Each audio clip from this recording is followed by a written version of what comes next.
Déjame ver que tengo algo en el chat. Buenos días, Samuel Jesús. Ok. Bueno, eh, decidí, como ayer estaba la cosa del quiz, etcétera, decidí hoy empezar como desde que comenzamos a pasar la señal por el canal, qué es lo que estamos persiguiendo, qué es lo que hemos logrado y para poder seguir avanzando, ¿no? Hasta el momento, lo que debe quedar claro es que al pasar esas famosas señales que caracterizamos completamente, por el canal, decidimos separar el fenómeno del ruido del fenómeno del ancho de banda limitado que tienen los canales.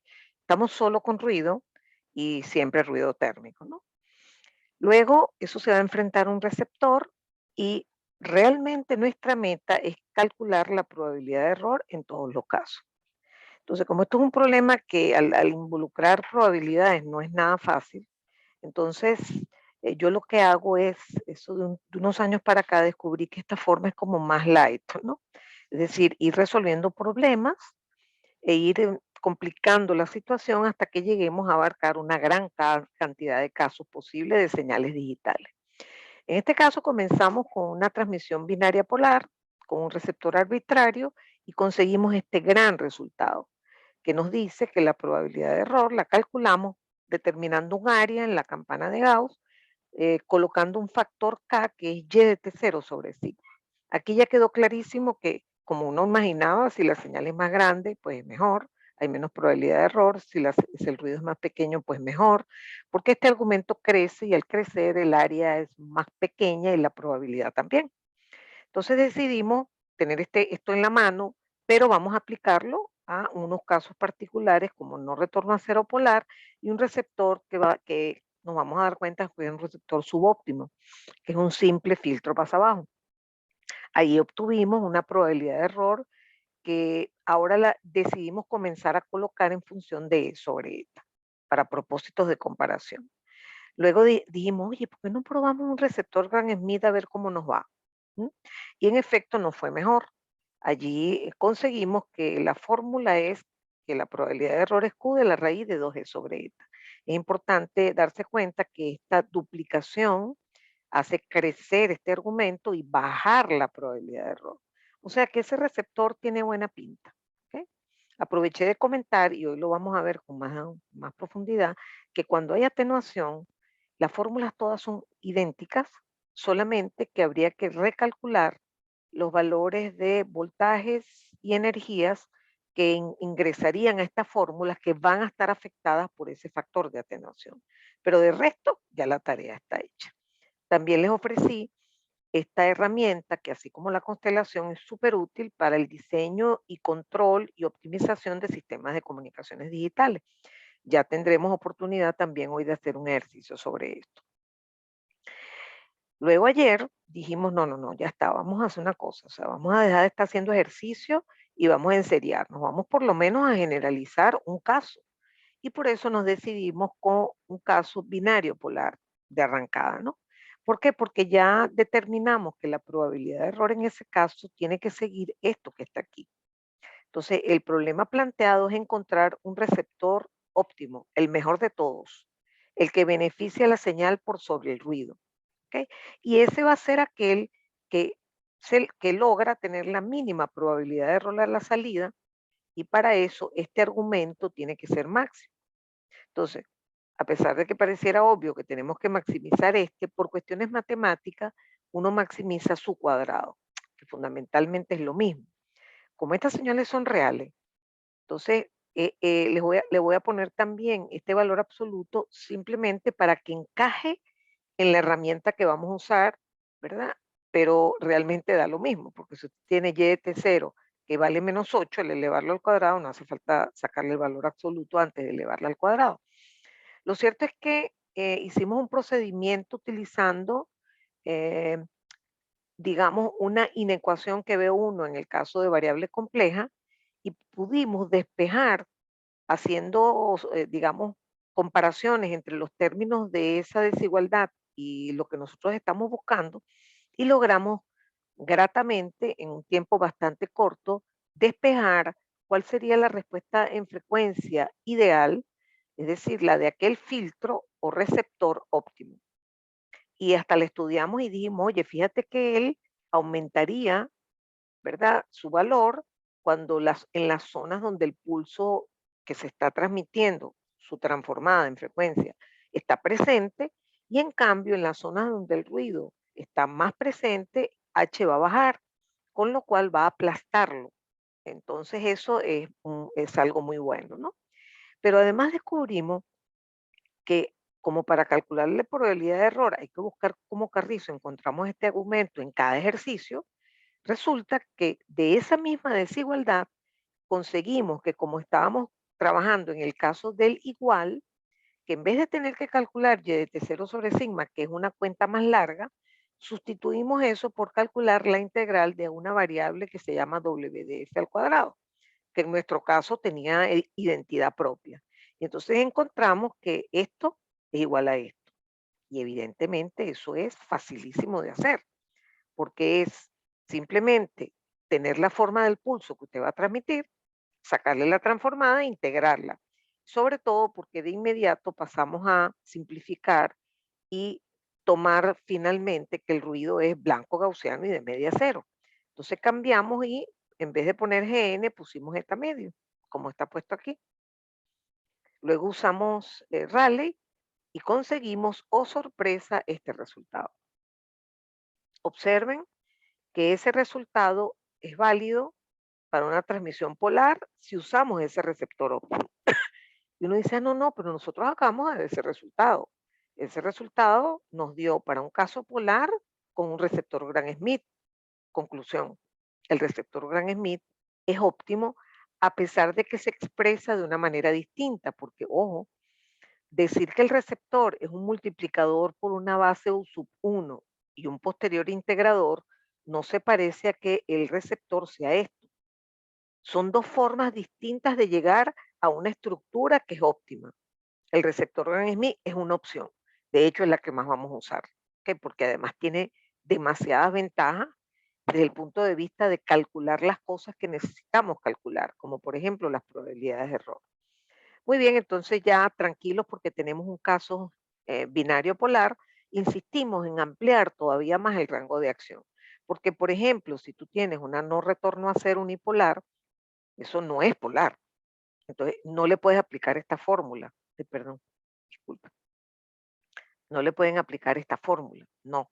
Ah, ni tampoco si tienes OOK. No sirve lo que está aquí en esta página.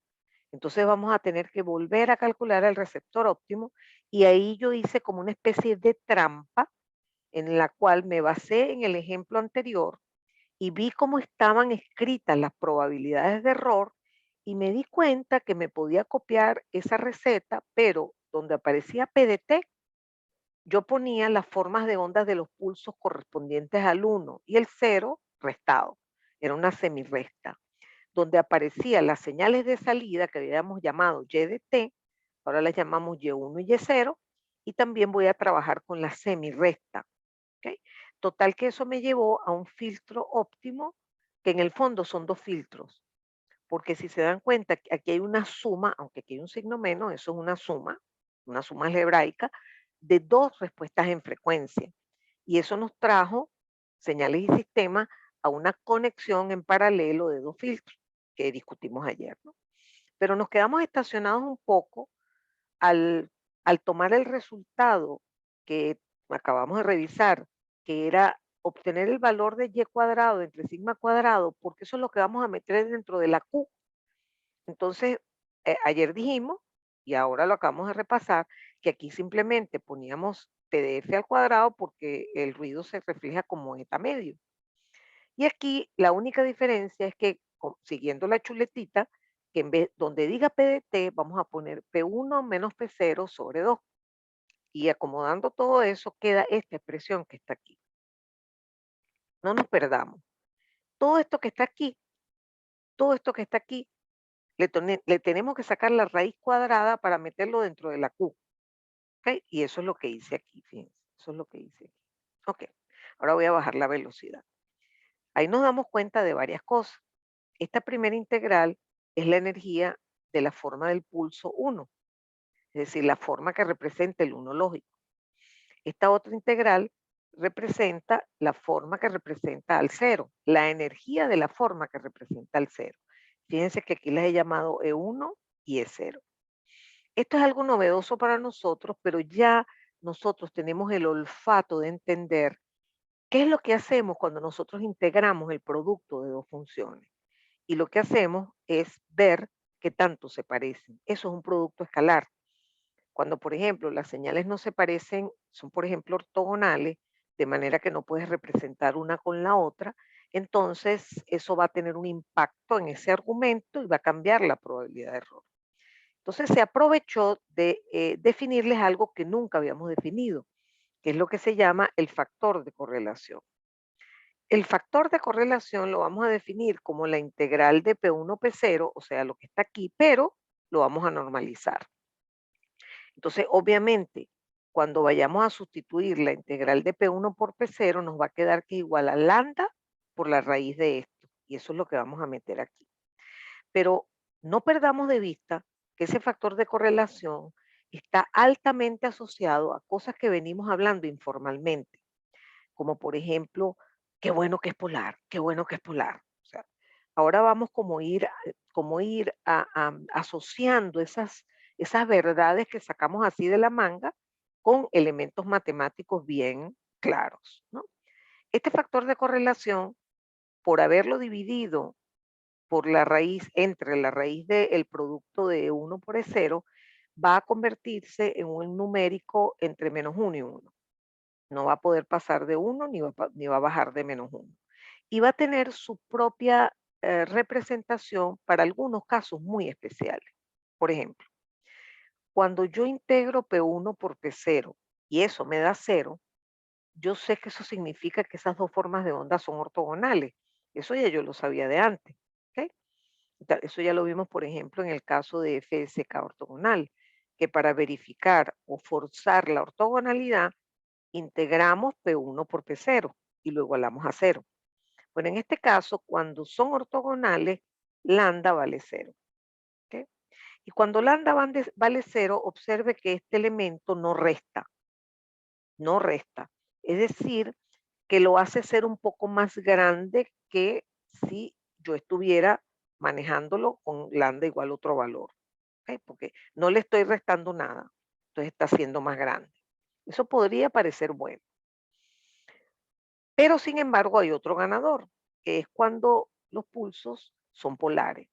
Aquí en la literatura a ese tipo de situaciones donde P1 es menos P0, se le llama señales antípodas. Resulta que cuando uno coloca aquí, por ejemplo, que P1 es menos P0 o P0 es menos P1, y como son iguales en energía, esto al final arroja un valor de -1. Cuando P1 es menos P0, ¿ok? Es decir, cuando las formas de onda son idénticas, pero una es la negativa de la otra, por ejemplo, no retornó a cero polar, por ejemplo, Manchester, por ejemplo, eh, PRK, todos esos son casos binarios polares, ahí lambda va a dar 1, perdón, lambda va a dar -1. Y fíjense el impacto, fíjense.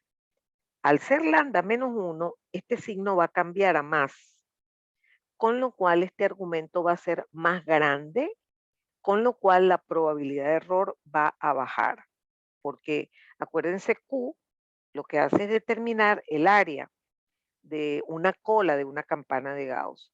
Si nos alejamos del origen, es decir, nos acercamos hacia infinito, esa cola es cada vez de un área más chiquitita y al final esa cola, el área de esa cola es la probabilidad de error.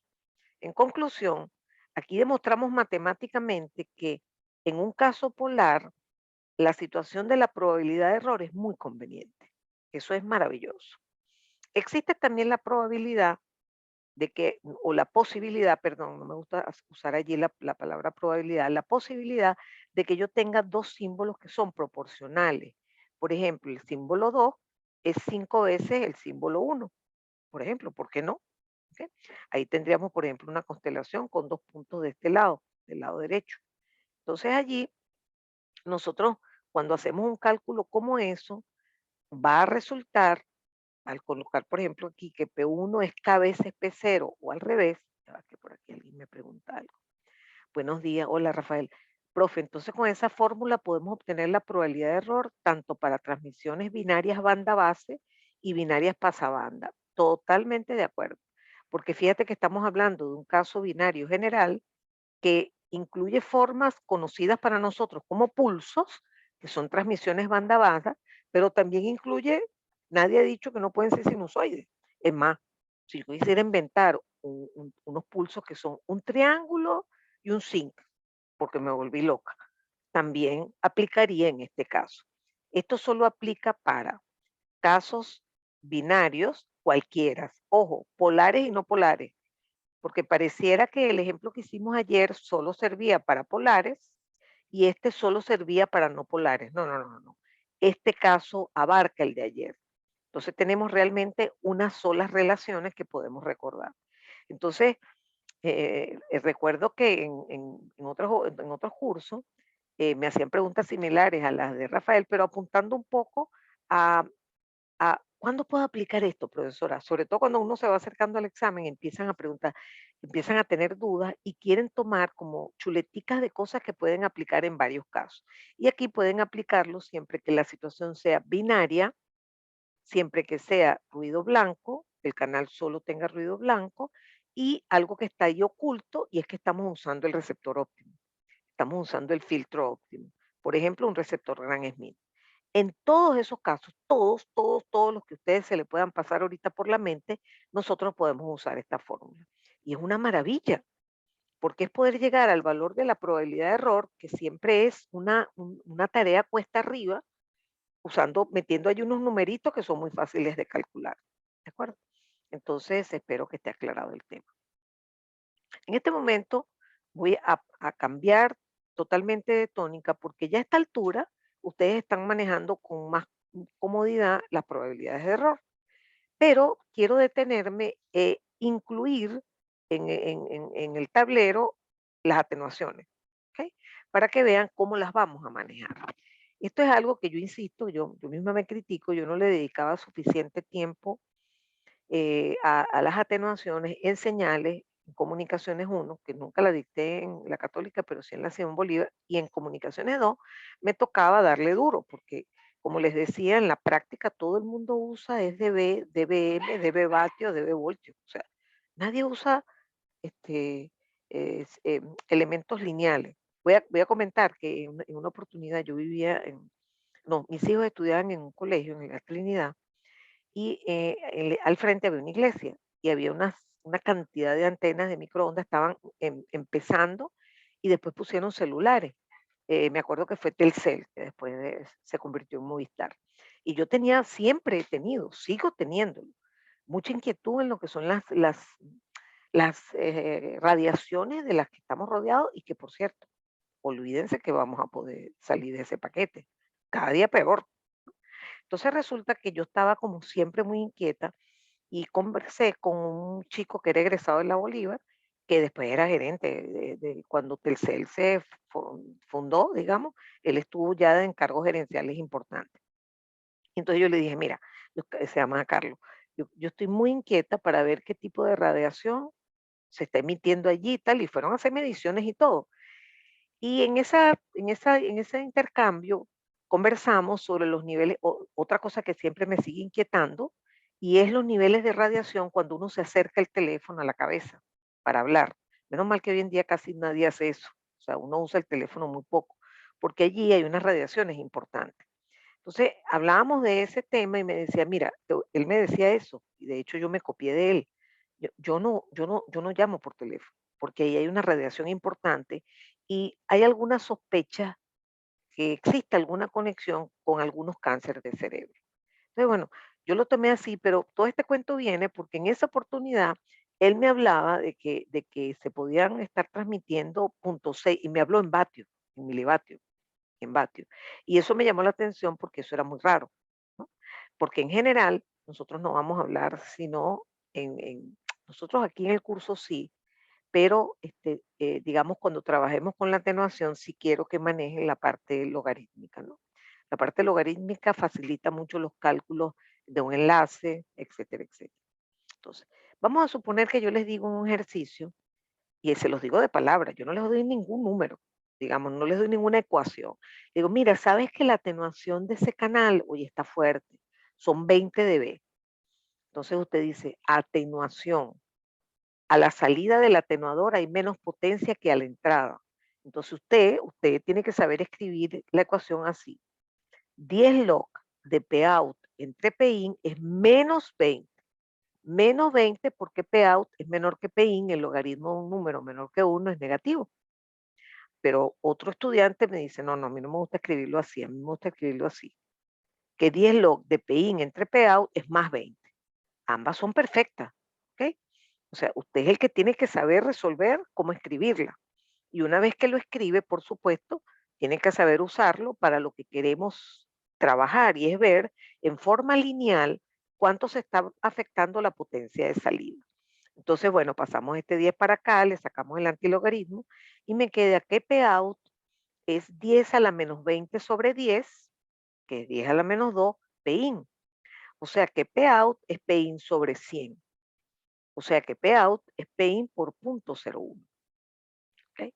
Ahora bien, esa ecuación también se puede escribir en voltaje como 20 log. O sea, yo puedo poner 20 log de Vout entre Vin es menos 20. ¿Y por qué? Porque usted aquí puede, por ejemplo, poner Pout como Vout al cuadrado y Pin como Vin al cuadrado. Agarra ese cuadrado y se lo lanza para acá por propiedades del logaritmo. Y le queda 20 log de V entre V. Y del lado derecho sigue quedando el menos 20. Pero si yo tengo una relación de 100 a 1 entre las potencias, pues tengo una relación de 10 a 1, que es la raíz. La raíz de 100 es 10. Entonces, el voltaje de salida es el voltaje de entrada entre 10, mientras que la potencia de salida es la potencia de entrada entre 100. Esto usted tiene que saberlo. ¿Ok? Nosotros vamos a usar muchos valores que son claves, fáciles, como menos 10, menos 20, menos 30, porque por ejemplo, si es menos 30 es entre 1000, si es menos 40 es entre 10.000. Entonces, son fáciles de calcular. Pero por ejemplo, yo puedo usar un punto de 3 dB y entonces usted sabe ahí que la potencia está cayendo a la mitad y el voltaje se divide entre raíz de 2, por ejemplo. Entonces, esto es algo que usted tiene que manejar a la perfección, como 2 más 2 es 4. ¿Ok? Muy bien. Entonces vamos a hacer un pequeño ejercicio para que observen y empiecen a tomar en cuenta que lo importante no es la constelación en el transmisor, sino a la entrada del receptor. Esto es especialmente válido cuando hay atenuación, porque cuando no hay atenuación, la constelación en la salida del transmisor y en la entrada del receptor es la misma. Entonces, supongamos que en este ejercicio efectivamente la atenuación es de 20 dB. Entonces ya yo sé que Pout es igual a Pin entre 100 y que Vout es igual a Vin entre 10. Entonces pongan atención. Miren lo que le pasa a la constelación. Esta distancia son 2 unidades, esta distancia son 2 unidades, esta distancia es una unidad, es decir, que esto es 1, esto es 2 y esto es 2. Si lo dividimos entre 10, todo se divide entre 10, pues. 2 entre 10, 1 entre 10, y me queda esta constelación. ¿Ok? Bueno, traté de que entendieran que sea muy ñoñó, porque ahora están más cerca del origen. ¿Ok? Y de inmediato usted se tiene que dar cuenta que eso es malo, porque al acercarse las peloticas, de min se reduce y la probabilidad de error va a crecer. Todo esto usted lo tiene que apreciar de inmediato. ¿Ok? Entonces observen que quiero aprovechar de decirles algo que es tan importante como casi todo lo que he dicho anteriormente, tomando en cuenta que yo lo que quiero y estoy empeñada es en calcular las probabilidades de error. Una de las formas de calcular las probabilidades de error es teniendo los voltajes a la salida y estableciendo umbrales. Yo para eso les hice el ejercicio de la clase de ayer al comienzo, para que vieran cómo se hace una probabilidad de error a pie, a mano, sin usar esas fórmulas que estamos obteniendo compactas. No, porque yo quiero ver si ustedes saben hacer eso. ¿Ok?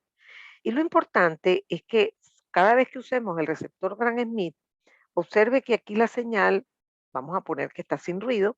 Entonces ahí las formas de onda de cada uno de estos símbolos se va a enfrentar aquí y va a pasar por dos ramas, porque hay dos bases.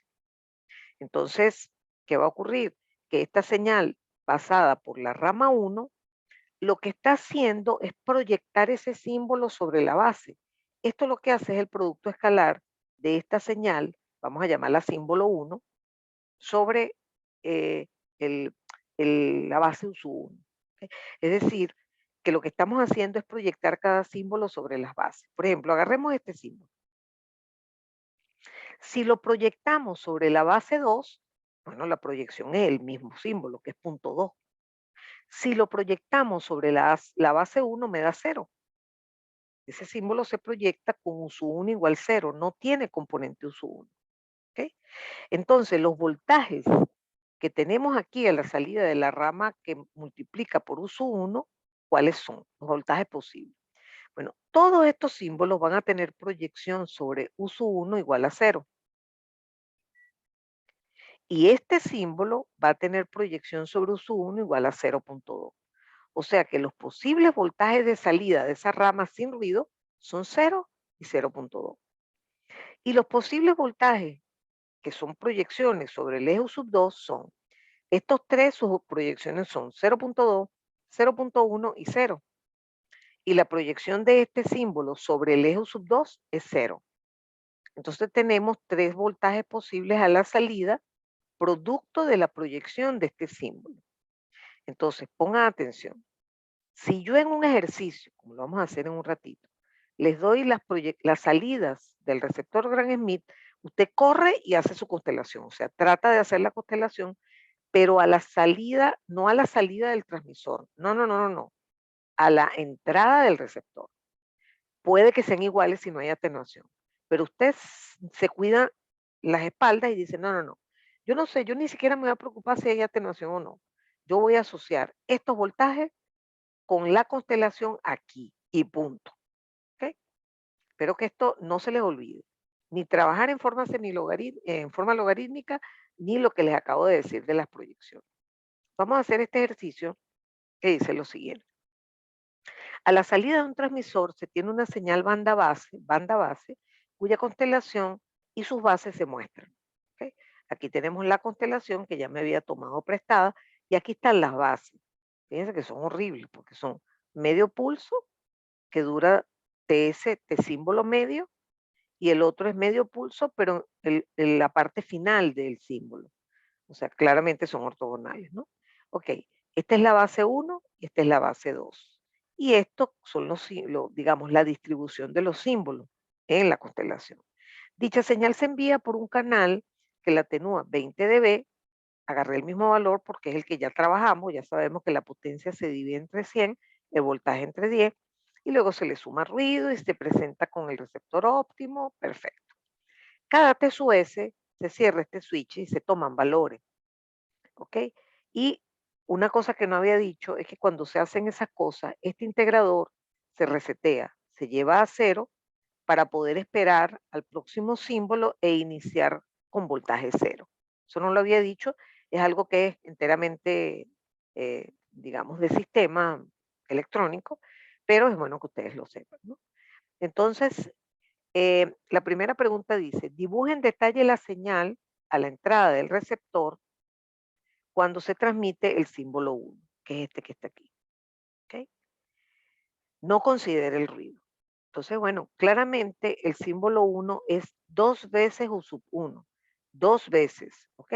Pero ya va, no, no, no, no, no, porque esta es la constelación en el transmisor, no me sirve esa constelación.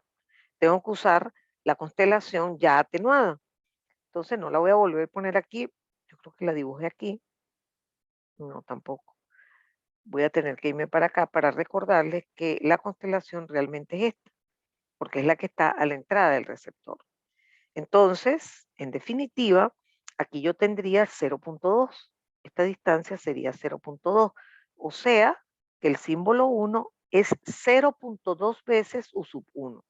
Entonces usted agarra esto y lo multiplica por 0.2 y le da este valor. ¿Ok? Acuérdense que usted tuvo que atenuar la señal. Otra opción es que usted la construya primero, por ejemplo, diga que es 2 veces U sub 1 y después la atenúe, es lo mismo. O sea, usted puede tomar la constelación en el transmisor y pasear ese símbolo por el atenuador, luego multiplicarlo por U sub 1. O partir de la constelación en la entrada del receptor y hacer lo mismo, pues, representar el símbolo en función de la base. Entonces, fíjense que este es el símbolo correspondiente a este que me pidieron que trabajara, ¿no? Que es el símbolo 1. Entonces, ahora me dicen que apague el ruido y deje pasar esa señal por el receptor. Entonces, vamos a pasar por la rama de arriba. Entonces, fíjense, este es el símbolo y usted lo tiene que multiplicar por U1. Aquí le pinté U1, por cierto, mejoré el dibujo porque estaba horrible. Entonces, multiplico estos dos pulsos que son idénticos en duración y me da un pulso de esa duración, pero de otra amplitud, que es esto por esto. ¿Ok? Eso me da un pulso al cual yo voy a ir integrando progresivamente. Entonces, claro, si yo empiezo, vamos a suponer que el resultante, olvídense de este número, oriéntense nada más en la forma de onda. Yo empiezo a integrar y empieza a crecerme el área lineal, eso ya se los discutí en un tiempo. Pero fíjense que cuando llego a la mitad del símbolo, a la mitad de este símbolo, ya la señal baja a cero, o sea que no sigue agregando área. Y entonces la señal de salida Y1 de T, Y1 de T, es, se mantiene constante. Entonces aquí yo podía preguntarle, oye, ¿dónde conviene que yo tome digamos, dónde pellizque la señal? Bueno, le conviene pellizcarla de aquí en adelante, puede ser aquí, puede ser aquí, generalmente es al final del símbolo. ¿Ok? Lo importante es que este valor sería el valor Y1 de T0, famoso que tanto hemos hablado. ¿Ok? Entonces fíjense que esto es algo que no hemos hecho, que es ver la forma de onda de un símbolo determinado y escogí un ejemplo bien raro, ¿no? Para que ustedes aprendan más, porque con estos ejemplos como que uno aprende más cosas, ¿no? Ok. Ahora dice, la pregunta dice lo siguiente, que hasta el sol de hoy me acuerdo que me arrepentí muchísimo de lo que hice porque yo preguntaba lo siguiente. Suponga que apaga la señal transmitida y obtiene a la salida 1 milivatio. Y después les pedía E sobre E. Bueno, eso fue un desastre porque la idea es que ustedes hicieran esto. Yo les demostré que cuando el ruido entra a un receptor Gram Smith, la potencia de la salida es eta medio. Por lo tanto, este valor es eta medio. Y de allí usted podía despejar eta. Pero la persona decía, pero si apagué la señal, ¿cómo me va a pedir la energía? Realmente apagué la señal para poder calcular el ruido porque ya la energía la tenía, porque ya yo sé cómo es la señal. Entonces, en el fondo, yo tenía era que determinar aparte la energía, por ejemplo, usando la constelación, que eso fue lo que hice aquí, ¿no? Que son las distancias radiales multiplicadas por las distancias radiales al cuadrado, multiplicadas por la probabilidad, y ojo, ¿ok? Como esto es una energía, tengo que dividirlo entre 100, porque la energía y la potencia son proporcionales. Entonces, al final, terminaba calculando la energía y después dividiéndola entre el valor de eta. Recuerden que esto es eta medio. O sea que eta era 1 milivatio por 2. Entonces, así se hacía. Pero hasta el sol de hoy eso me impactó mucho porque son esas cosas de las que uno se arrepiente porque haces algo, creas una perturbación en un examen innecesario, ¿no? Entonces, yo he podido allí, por ejemplo, preguntar primero la energía y después decir, ahora apague la señal y calcule eta, para poder determinar E sobre eta y meterlo en las probabilidades de error. Entonces, imagínense ustedes que este ejercicio permitió llegar a ese resultado. Bueno, no me va a dar tiempo de hacer este ejercicio, lo voy a dejar para la siguiente sesión, ¿ok? Porque no voy a atropellar la cuestión. Entonces voy a parar de una vez. Voy a compartir. Voy a parar la reunión.